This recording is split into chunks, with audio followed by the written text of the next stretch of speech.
Isso aqui é sobre creche, educação infantil. Começou a ser exigido para trabalhar em creche formação em magistério de todos os profissionais que cuidam e educam crianças. E um mínimo de horas diárias de atendimento. Ou seja, a criança tem que ficar na creche, um atendimento para ela, com um mínimo de horas. Isso independente do diagnóstico dela. Agora eu te pergunto, o magistério, essa é uma formação, a licenciatura, o magistério, essa formação, ela preparou esse profissional para trabalhar com essa criança com menos de 3 anos de idade, que pode ter um diagnóstico de síndrome de Down, autismo, paralisia cerebral? Preparou esse profissional? Aí a criança entrou na escola. Aí ela entrou na creche. Está ali na creche, no berçário, está no maternal, está no jardim.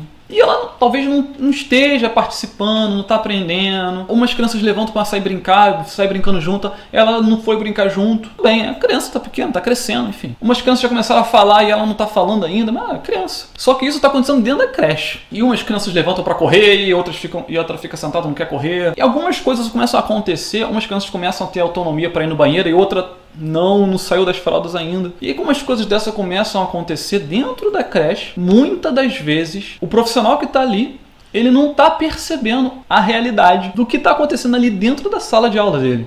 Por quê? Porque, infelizmente, na formação dele ficou faltando muitas lacunas. Hoje, nos cursos de pedagogia, por exemplo, tem uma disciplina de educação especial. Geralmente, uma disciplina. E nessa disciplina de educação especial, pouco se fala sobre a educação infantil inclusiva, o atendimento educacional especializado na educação infantil. Sendo que, para trabalhar na educação infantil, é exigido a licenciatura. Percebe que a conta não fecha? Se o aluno está ali na sala, está passando o tempo, e a gente pensa, cada um tem o seu tempo, cada um tem o seu ritmo, calma, ele vai aprender no tempo dele, ele não está segurando o brinquedo agora, ele vai segurar o brinquedo no tempo dele. Ele não está falando agora, ele vai falar no tempo dele. Sim, nós não vamos forçar a criança a fazer nada. Cada pessoa realmente tem o seu tempo. Mas nós temos que ter cuidado com isso. Por quê? Porque o ambiente que a criança vive, ele é determinante para o sucesso, para o desenvolvimento dessa criança. A quantidade de estímulos do ambiente é determinante, isso é comprovado neurocientificamente. Uma criança que recebe mais estímulos, ela se desenvolve mais do que a criança que recebe menos estímulos. Isso foi feito estudo e pesquisa, uma pesquisa de 40 anos foi feita para demonstrar isso. Desde da criança nascendo, ela numa creche especializada, né, para estimular ao máximo ela, e outro grupo, ficou nessa creche e outro grupo normal, seguindo vida normal em casa, sem nenhum estímulo especial. E 40 anos depois, pegaram o grupo que estava nessa creche desde os primeiros anos, pessoas sem nenhuma deficiência, tá?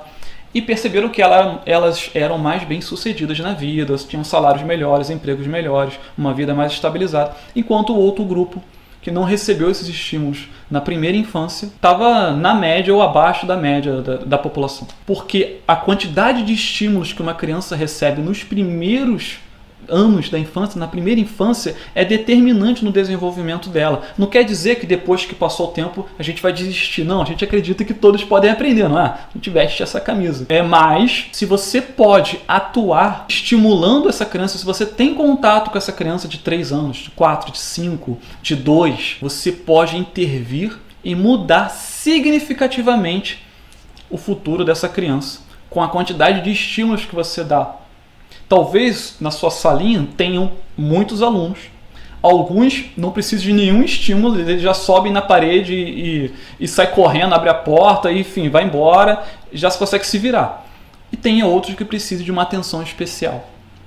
Mas entender que atenção é essa, o que é esse especial e como fazer essa intervenção dentro da sala de aula, que talvez não tenha ficado muito claro para a gente. E é isso que eu quero te ajudar agora. Os alunos com necessidades educacionais especiais têm sensíveis atrasos nas etapas do desenvolvimento cognitivo. E é indicado que os professores avaliem este aluno para traçar metas e objetivos para que esse aprendizado aconteça. Metas e objetivos para que esse aprendizado aconteça. Ele não está se comunicando. O que a gente vai fazer? Vamos estimular a comunicação. Eu vou sentar, vou conversar mais com ele. Não, tem que ter meta e objetivo claro, muito bem definido e pautado em algum instrumento. Por isso que Um PDI, Plano de Desenvolvimento Individualizado, ele é sim necessário desde a educação infantil. Desde a educação infantil. Se o meu aluno tem diagnóstico ou se o meu aluno está apresentando atraso no desenvolvimento, a escola pode sim fazer um PDI desse aluno, chamar os pais, fazer uma entrevista, perguntar se teve alguma coisa durante o nascimento, tentar entender se tem algum diagnóstico, tentar entender o que pode estar acontecendo, como é que é o comportamento dessa criança em casa, como é que é o comportamento dessa criança com os irmãozinhos, e aí elaborar um plano de atendimento individualizado, de atendimento educacional especializado, que é o PAE, para essa criança. A parte do PEI ali, o plano de ensino individualizado, é mais para o fundamental, que aí vai ter as matérias de português, de matemática, enfim. Na creche não vai ter isso, mas aí tem estimulação na creche.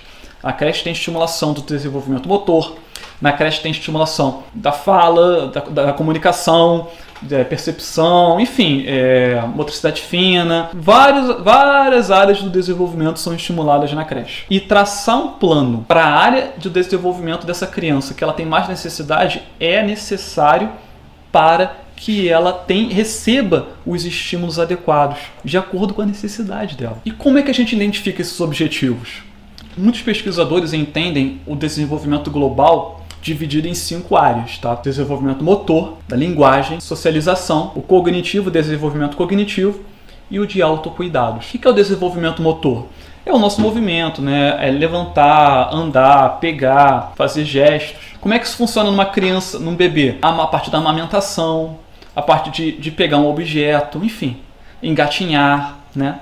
Então são vários estágios. O que é a linguagem? As primeiras palavras, entender o significado de algumas ordens, como para, solta, ou então a palavra mamãe, enfim. Socialização, a interação entre as pessoas, né? O sorrir para um amiguinho, a birra para chamar atenção, é um comportamento da área de socialização, né?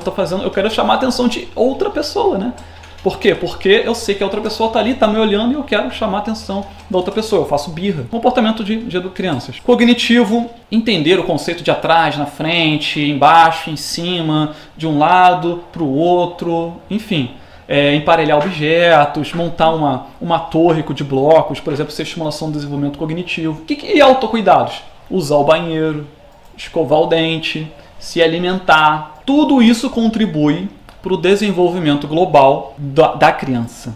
E estimular essas áreas do desenvolvimento da criança contribuem para que não aconteça um caso de que a criança não consiga se alfabetizar durante toda a vida escolar dela. A criança fica 10, 11, 12 anos e não se alfabetiza. A quantidade de estímulos é determinante aqui. Determinante. E quando falta um bloco desses, prejudica todo o grupo. Por exemplo, a criança tem a área de desenvolvimento motor bem desenvolvida, de autocuidados, área de desenvolvimento cognitivo, mas a linguagem está prejudicada, e aí a linguagem prejudica a socialização, e isso vai atrapalhar na aquisição da fala, talvez, e na alfabetização. Tudo influencia. Ela tem a parte da linguagem bem desenvolvida, mas a parte do motor não foi bem desenvolvido, e ela não consegue escrever. Tá tudo bem desenvolvido, Leandro, mas a parte de autocuidado está faltando, e a criança não tem autonomia, não tem autoconfiança, não tem vontade de pegar e fazer, porque ela não se sente confiante, já que ela não consegue cuidar de si própria, ela não sente autoconfiança para fazer atividade nenhuma. Tudo influencia, a parte emocional, a parte física, o raciocínio. Como é que a gente identifica isso? Como é que eu vou saber que aquele aluno ali que está na sala de aula, seja ele com 10, 15 anos ou com 3, com 2 anos, como é que eu vou saber em que área eu preciso estimular ele? Por que eu estou falando do aluno de 10, 15 anos? Porque às vezes você tem um aluno de 10, 15 anos, você está querendo alfabetizar ele, você quer fazer alguma coisa, mas você quer entender onde começar essa intervenção. Quer entender exatamente onde que eu posso ajudar mais esse aluno.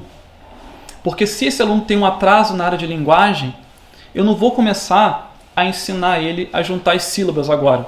Eu vou tentar resolver o atraso da linguagem primeiro. E na criança na creche? Se a criança na creche ela tem um atraso mais na área de desenvolvimento motor, por exemplo, eu vou estimular mais essa área do que as outras áreas. Ao invés de ter mais atividades, por exemplo, de contação de histórias, Eu vou ter mais brincadeiras que envolvam o movimento físico. Por quê? Porque é estimular mais essa área. Eu vou direcionar o meu trabalho, eu vou ter um norteador para o meu trabalho. Qual é o norteador do seu trabalho hoje na educação infantil? Qual é o norteador do seu trabalho hoje na hora que você decide trabalhar a alfabetização com um aluno de 10, 12, 15 anos? Qual é o seu norteador? É isso que a gente vai ver aqui. Eu quero apresentar isso para você. Talvez você já conheça, talvez não. Mas eu fico repetindo o inventário Portage operacionalizado aqui, mas é porque muitas respostas você vai encontrar lá. Se você pegar hoje o inventário Portage operacionalizado, aplicar com o seu aluno de 12, 13, 14, 15 anos que não está alfabetizado, você vai perceber atraso em uma dessas áreas, talvez na área de linguagem, talvez no cognitivo, talvez na área de socialização, talvez no motor, talvez no autocuidado, talvez em todas as áreas.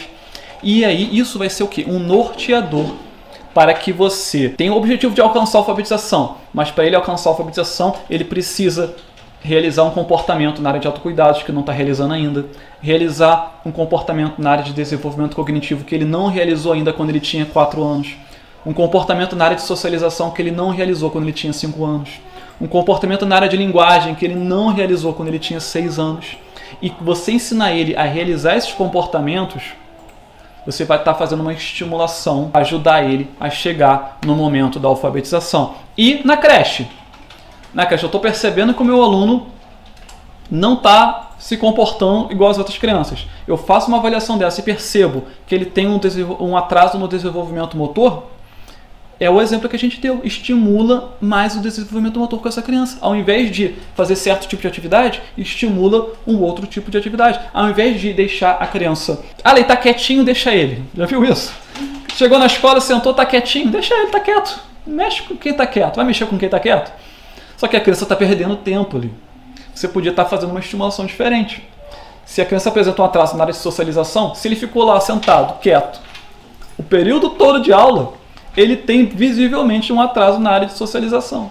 Por quê? Porque a criança interage, a criança levanta, pega o brinquedo da outra, briga uma com a outra, conversa uma com a outra. É normal.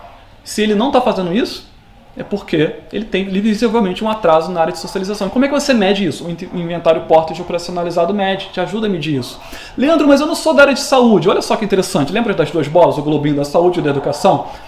O Portage, ele foi desenvolvido por profissionais do globinho da área de saúde para o mundo, para o pessoal da área de educação e para pais, para quem puder e quiser usar. Seu aluno está na creche, não está apresentando um comportamento igual das outras crianças, não fique esperando ele aprender esse comportamento sozinho. Não fique esperando ele aprender a falar sozinho, ele aprender a ir no banheiro sozinho. Vamos estimular esses comportamentos com um norteador e o inventário Portage, e você pode usar. Você pode usar. Leandro, mas eu não vi isso na faculdade. Realmente, ninguém viu isso na faculdade. Esse é um problema estrutural da formação de profissionais no Brasil. É um problema. Como é que a gente contorna esse problema? Buscando informação nós mesmos. E a gente não vai conseguir resolver esse problema do dia para a noite, mas a gente pode fazer uma coisa, a gente pode buscar informação você mesmo. E tenta entender onde que o seu aluno se encaixa ali, quais são os próximos passos. Leandro, ele alcançou até esse comportamento, daqui para cá não alcançou? Esses são os próximos passos para você trabalhar uma intervenção. E a partir daí, direciona o seu trabalho para a necessidade específica do seu aluno. É o atendimento educacional especializado na creche.